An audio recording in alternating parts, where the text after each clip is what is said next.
começa com um statement contigo.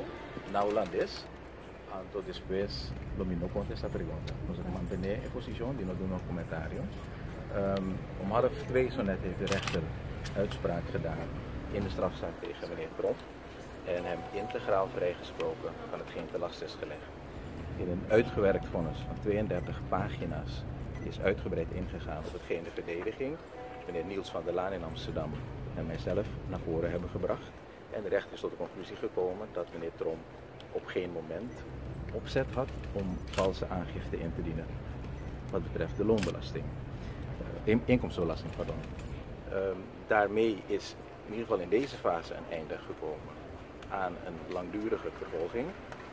Wij spreken van hieruit publiekelijk de hoop uit dat het Openbaar Ministerie ook inziet met een goed onderbouwd vonnis, alhoewel ze dat natuurlijk nog moet gaan bestuderen.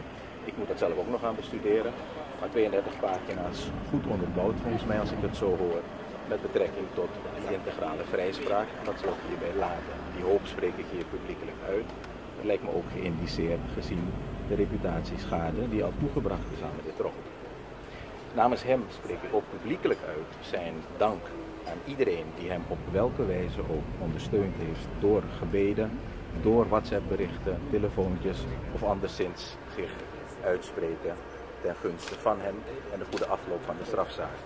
We zijn er extra blij mee dat een duidelijke uitspraak, voor mij in niet misverstane woorden, uitspraak over de schuldvraag, over de opzet in deze, het heel duidelijk is dat de rechter tot de conclusie komt dat er geen sprake is van strafbaar handelen en dat meneer Tromp vrijgesproken wordt. Deze dag die regenachtig begon krijgt ineens een mooier zonnig tintje. En voor mij persoonlijk al helemaal omdat het mijn verjaardag is. Ik dank u voor uw aandacht. Dank je. Dank je. En ik spreek de hoop uit dat we inderdaad dit hoofdstuk kunnen afsluiten. Zoals u weet heeft dit alles ook geleid tot het ontslag van meneer Tromp. Nou, ik ga daar verder niet op in. Maar ik denk dat hier vandaag al de eerste stap is gezet naar een stukje rehabilitatie, een stukje eerherstel.